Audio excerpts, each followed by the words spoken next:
एक तरफ middle east में मिसाइलें बरस रही हैं, दूसरी तरफ चुपचाप भारत के पोर्ट पर ऐसे जहाज उतर रहे हैं जो पूरी गेम बदल सकते हैं। और इसी बीच डोनाल्ड ट्रंप शांति की बात कर रहे हैं, लेकिन अमेरिका के फैसले दुनिया की सप्लाई चेन को हिला रहे हैं।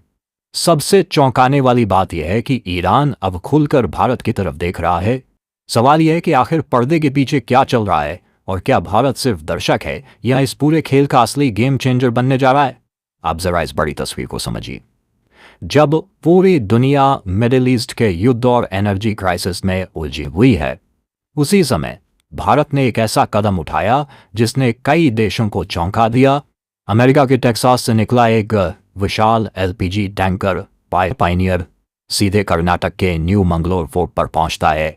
यह सिर्फ एक जहाज नहीं है, बल्कि एक सोची समझी रणनीति का हिस्सा है, जिससे भारत ने आखिरी समय पर अपनी सप्लाई लाइन को सुरक्षित कर लिया है। और दिलचस्प बात यह है कि इसके ठीक एक दिन पहले रूस से कच्चा तेल लेकर एक और बड़ा टैंकर आवा टाइटन भी इसी पोर्ट पर पहुंच चुका था। यानी एक तरफ अमेरिका से गैस आ रही है और दूसरी तरफ रूस से तेल। भारत दोनों के बीच संतुलन बनाकर अपनी ऊर्जा जरूरतों को पूरा कर रहा है। ये वही भारत है जिसे कभी पूरी तरह आयात पर निर्भर कहा जाता था, लेकिन अब वही देश संकट के समय भी अपने लिए कई विकल्प तैयार रखता है। चलिए पूरी अपडेट को समझते हैं, लेकिन आगे बढ़ने से पहले इस वीडियो को एक लाइक करके चैनल को सब्सक्राइब जरूर कर लीजिए, क्योंकि हम आपके लिए हर रोज ऐसी ही खबरों का विश्लेषण लाते हैं।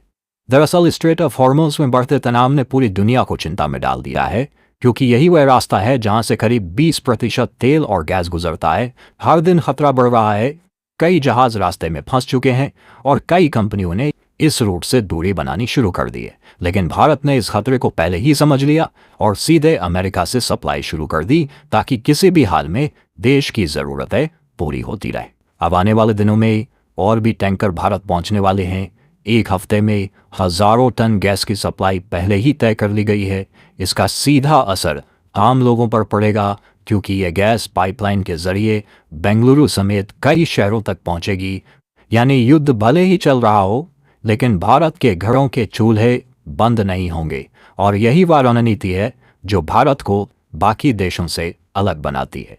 अब बात करते हैं उस कॉल की जिसने पूरी दुनिया का ध्यान अपनी तरफ खींच लिया। मिडिल ईस्ट में बढ़ते तनाव के बीच ईरान के राष्ट्रपति ने सीधे नरेंद्र मोदी से संपर्क किया। यह सिर्फ एक सामान्य बातचीत नहीं थी, बल्कि एक बड़ा संकेत था, जिसमें ईरान ने साफ तौर पर दिखाया कि वह इस पूरे संकट में भारत को एक अहम भूमिका में देख रहा है। और यही से इस कहानी में एक नया मोड़ शुरू होता है।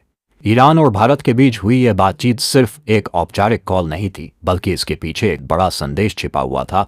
ईरान ने साफ शब्दों में कहा कि अगर यह जंग रुकनी है तो भारत को आगे आकर मीडिएटर बनना होगा।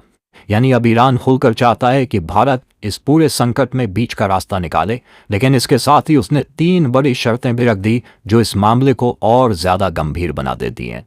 पहली शर्त यह थी कि अमेरिका और इजराइल तुरंत अपने हमले बंद करें। दूसरी ये कि भविष्य में ऐसे हमले दोबारा नहीं होंगे, इसकी गारंटी दी जाए। और तीसरी सबसे बड़ी शर्त यह थी कि मिडिल ईस्ट से अमेरिका अपनी सैन्य मौजूदगी हटाए। ये शर्तें सिर्फ मांग नहीं है, बल्कि एक तरह से अमेरिका को सीधी चुनौती भी हैं, क्योंकि मिडिल ईस्ट उसकी रणनीतिक ताकत का सबसे बड़ा केंद्र माना जाता है। अब सबसे बड़ा सवाल यही उठता है कि आखिर ईरान ने भारत को ही क्यों चुना। इसका जवाब भी काफी साफ नजर आता है। भारत एक ऐसा देश है जो दोनों पक्षों से बात कर सकता है। एक तरफ उसके अमेरिका और पश्चिमी देशों से अच्छे संबंध है, तो दूसरी तरफ ईरान और रूस जैसे देशों के साथ भी मजबूत जुड़ाव है। यानी जहां बाकी देश किसी एक पक्ष में खड़े नजर आते हैं, वहीं भारत एक संतुलित भूमिका निभा सकता है। इसी बीच एक और बड़ी बात सामने आती है। एक तरफ अमेरिका और इजराइल ये कहते हैं कि वे इस जंग को खत्म करना चाहते हैं, लेकिन दूसरी तरफ लगातार हमले भी जारी हैं। यही विरोधाभास इस पूरे संघर्ष को और ज्यादा खतरनाक बना रहा है।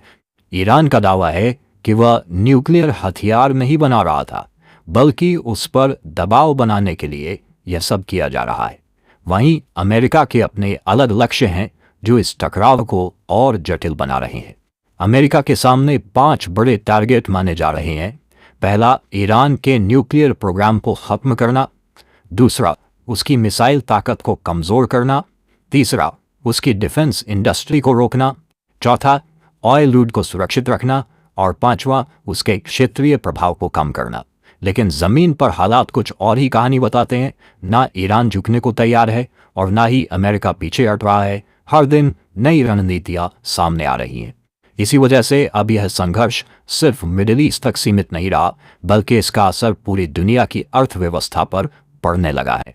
ऐसे में दुनिया को एक ऐसे देश की जरूरत है जो इस टकराव को कम कर सके, और यही वह जगह है जहां भारत का नाम सबसे ऊपर आ रहा है, क्योंकि भारत के पास न सिर्फ कूटनीतिक ताकत है बल्कि दोनों पक्षों का भरोसा भी है, और यही भरोसा आने वाले समय में सबसे बड़ा गेम चेंजर बन सकता है।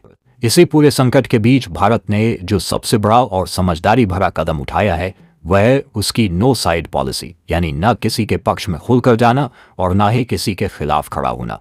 भारत का पूरा फोकस सिर्फ 3 चीजों पर है: हालात को शांत करना, लगातार बातचीत बनाए रखना और देश की ऊर्जा सप्लाई को हर हाल में सुरक्षित रखना। यही वजह है कि सरकार ने न्यू मंगलोर पोर्ट पर कुछ समय के लिए एलपीजी और कच्चे तेल पर लगने वाले कार्गो चार्ज को भी माफ कर दिया, ताकि सप्लाई बिना रुकावट के चलती रहे। इसके साथ ही इंडियन ऑयल और दूसरी बड़ी कंपनियां लगातार अलग अलग देशों से तेल और गैस खरीद रही हैं, यानी भारत अब सिर्फ एक ही देश पर निर्भर नहीं है, बल्कि उसने अपने लिए कई रास्ते खोल रखे हैं। यही कारण है कि जब बाकी देश इस संकट में फंसते जा रहे हैं, तब भी भारत की सप्लाई चेन काफी हद तक स्थिर बनी हुई है, और इसका सीधा फायदा आम लोगों को मिल रहा है, क्योंकि बाजार में अचानक कोई बड़ा झटका नहीं लग रहा। अब इस कहानी का एक और अहम पहलू सामने आता है, जो सिर्फ ऊर्जा तक सीमित नहीं है बल्कि भारत की ग्लोबल पोजीशन को भी दिखाता है। जिस समय दुनिया के बड़े देश इस जंग में उलझे हुए हैं, उसी समय भारत लगातार back to back high level बातचीत कर रहा है, अलग अलग देशों से संपर्क बनाए हुए है, ताकि हालात को समझा जा सके और सही समय पर सही कदम उठाया जा सके। यह एक शांत लेकिन बहुत असरदार रणनीति है। सूत्रों के मुताबिक भारत ने मिडिल ईस्ट के देशों के साथ साथ पश्चिमी ताकतों से भी बातचीत की है, यानी एक तरफ ईरान से संपर्क बना हुआ है तो दूसरी तरफ अमेरिका और उसके सहयोगियों से भी बात जारी है। भारत ने कहीं भी खुद को खुलकर मीडिएटर नहीं कहा, लेकिन जमीन पर उसकी गतिविधियां साफ दिखाती हैं कि वह एक बड़ा संतुलन बनाने की कोशिश कर रहा है, और यही वह तरीका है जिसमें बिना शोर किए बड़ी भूमिका निभाई जाती है। इसी के साथ भारत ने अपनी समुद्री सुरक्षा को भी अचानक बढ़ा दिया है। हिंद महासागर और अरब सागर में भारतीय नौसेना की गतिविधियां तेज हो गई हैं, क्योंकि अगर स्ट्रेट ऑफ हॉर्मोन्स बुरी तरह से प्रभावित होता है तो इसका सीधा असर भारत के व्यापार और ऊर्जा आयात पर पड़ेगा। इसलिए अब भारत सिर्फ सप्लाई मैनेज नहीं कर रहा, बल्कि अपने समुद्री रास्तों को भी हर हाल में सुरक्षित रखने की तैयारी कर रहा है। इतना ही नहीं, भारत ने अपने स्ट्रेटेजिक ऑयल रिजर्व को भी धीरे धीरे बढ़ना शुरू कर दिया है। इसका मतलब यह है कि अगर आने वाले दिनों में हालात और बिगड़ते हैं तो देश के पास बैकअप पहले से मौजूद रहेगा। यह वही कदम होता है जो बड़े देश किसी बड़े संकट से पहले उठाते हैं, और यही दिखाता है कि भारत अब सिर्फ रिएक्ट नहीं कर रहा बल्कि पहले से तैयारी करके चल रहा है।